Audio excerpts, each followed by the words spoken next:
அப்போ இசிஜி வந்து எலக்ட்ரோகார்டியோகிராஃபி மாதிரி, இது வந்து எலக்ட்ரோகார்டியோகிராஃபி. ஸோ இது வந்து இன்வேசிவ் போயிட்டு உள்ளே போய் ஏடமில் போயிட்டு காக்லியர் ரிடக்ஷன் வந்து பார்க்குறோம். ஓகேவா? அப்போ வந்து இன்வேசிவ் போகிறதுனால வந்து ஃபஸ்ட்டு வந்து ரெண்டுத்தோட கூட்டு, அப்போ சம்மேட்டிவ், ரைட்? சம்மேட்டிங் பொட்டன்ஷியல் இருக்கும், அதுக்கப்புறம் ஆக்ஷன் பொட்டன்ஷியல் அதிகமாக இருக்கும். சம்மேட்டிவ் பொட்டன்ஷியல் வந்து inner and plus outer hair cells. இது வந்து cochlear microphone movement of outer hair cells மட்டும் டிடெக்ட் பண்ணுறது cochlear microphone. Inner hair cell, outer hair cell, அதுக்கப்புறம் வந்து ஆக்ஷன் பொட்டன்ஷியல்.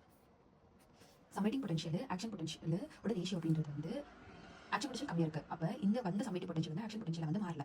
அப்போ இது வந்து இரிட்டேட்டிங் நாய்ஸ் வந்து இருக்குது. அப்போ ரேஷியோ வந்து கிரேட்டர் தென் 0.45 தான் வந்து மினியஸ் டிசஸ். மினியஸ் எம் அப்படின்னா வந்து 4. ரீக்ரூட்மெண்ட் அப்படின்றது வந்து என்ன அப்படின்னா இன்க்ரீஸ் இந்த லவுட்னஸ்.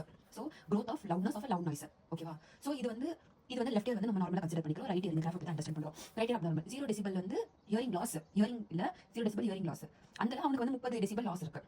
இன்க்ரீஸ் ஆக 80ல் வந்து அவனுக்கு வந்து லாஸ் இல்லை. நம்ம நினைப்போம் 80 வந்து அவனுக்கு 60 டெசிபல்லே கேட்டும் அப்படின்னு நினைப்போம். 80 டெசிபல் சவுண்ட் வந்து அவனுக்கு 80லே கேட்குது.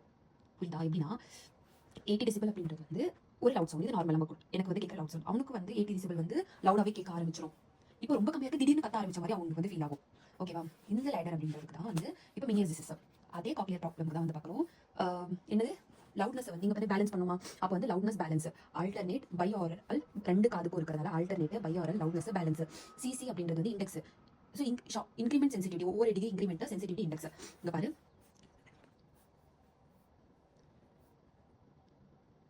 ஸோ இப்போ ஆல்டர்னேட் பை ஆரல் அப்படின்றது வந்து ரெண்டு காதுக்கும் வந்து கம்பேர் பண்ணுறோம். கிராஃப் வந்து லவுட்னஸை கிராஃப் பண்ணுறோம். ஸோ சாஃப்ட் சவுண்டை விட லவுட் சவுண்டை வந்து பெர்ஃபெக்டாக கண்டுபிடிக்க ஆரம்பிச்சிட்டாரு. ஸோ இங்கே வந்து லவுட்னஸ். ஸோ சாஃப்ட் சவுண்டில் அவ்வளோ அவங்க கண்டுபிடிக்கலாம். ஆனால் லவுட் சவுண்டை பெர்ஃபெக்டாக கண்டுபிடிக்க ஆரம்பிச்சிட்டாங்கன்னா வந்து ஹியரிங் லாஸ் வந்து இருக்குது அப்படின்றாங்க. காக்லியர் வந்து சென்சரி ஹியரிங் லாஸ். சிசி வந்து ஷார்ட் அப்போ ஒவ்வொரு டெசிபல் நார்மலி வந்து 0 to 20 தான் கண்டுபிடிக்கணும். 20 சவுண்ட்ஸ் கொடுக்கணும்னு 20 டைம்ஸ் 20 டெசிபல் இன்க்ரிமெண்ட் 20 தான் கண்டுபிடிப்பாங்க. ஆனால் இந்த பேஷண்ட் வந்து 70 to 100% பெர்ஃபெக்டாக கண்டுபிடிச்சிருவாங்க. ஸ்டெபிலிட்டி ரிஃப்ளெக்ஸ் அப்படின்றது வந்து ஸ்டெபிலிட்டி ரிஃப்ளெக்ஸ் 70 to 100. ஆனால் இங்கே வந்து கம்மி சவுண்ட் லவுட்னஸ் கொடுக்கும்போது ஸ்டெபிலிட்டி கால் வந்து அது வந்து அதிக சவுண்ட் நினைச்சு ஸ்டெபிலிட்டி ரிஃப்ளெக்ஸ் வந்துருது. ஆனால் இங்கே வந்து லவுட் சவுண்டே வந்து ரொம்ப நேரம் கொடுக்குறோம். ஆனால் வந்து லவுட் சவுண்ட் இருக்கான ஸ்டெபிலிட்டி ரிஃப்ளெக்ஸ் இல்லை. இங்கே கம்மி சவுண்ட் இருக்கான ஸ்டெபிலிட்டி ரிஃப்ளெக்ஸ் இருக்கு. ஸோ இது வந்து நம்மளோட காக்லியர் இந்த சிம்பிள். அதுக்கப்புறம் நர்வ் அப்படின்றது நியூரல். அப்போ டோன் டிகே. ஸோ நார்மலி வந்து நம்ம ஹியரிங் த்ரெஷோல்ட் வந்து மேலே வந்து ஒரு சவுண்ட் ஒரு நிமிஷம் கொடுத்துருந்தா கேட்டுட்டே இருக்கும். ஆனால் இவங்களுக்கு வந்து ஒரு நிமிஷத்துக்குள்ளே வந்து முடிஞ்சு கேட்கவே கேட்காது. இப்போ இது வந்து எப்படி கன்ஃபார்ம் பண்ணோம்னா 30 டெசிபல் லவுட்னஸ் வந்து இன்க்ரீஸ் பண்ணோம். அதுக்கும் மேலே அவனுக்கு வந்து கேட்கல, வந்து சேர்த்து பெட்டி ஆயிடுச்சுன்னா இது உனக்கு ஆல்ரெடி தெரியும். அதுக்கப்புறம் லவுட் சவுண்டே கொடுக்குறோம், உனக்கு வந்து கேட்க மாட்டேங்குது. ஸ்பீச் ஆடியோமெட்ரி அப்படின்றது வந்து நீ வந்து அந்த ஸ்பீச் தெரப்பி ரூம் மேலே வந்து ஸ்பீச் தெரப்பி ரூம் இருக்கும். அப்போ அதில் வந்து காக்லியர் இம்ப்ளான்ட் போட்ட பிறகு அவனுக்கு வந்து நம்ம பேசுறது வந்து அண்டர்ஸ்டாண்ட் ஆகுது, அதுக்கு ரெஸ்பாண்ட் பண்ணுறாங்கன்னு கண்டுபிடிக்கிறதுக்கு. ஸோ இதில் 2 காம்போனென்ட் இருக்குது. எஸ்டிஆரில் சிம்புவில் எஸ்ஆர்டி ஸ்பீச் ரிசப்ஷன் த்ரெஷோல்டு.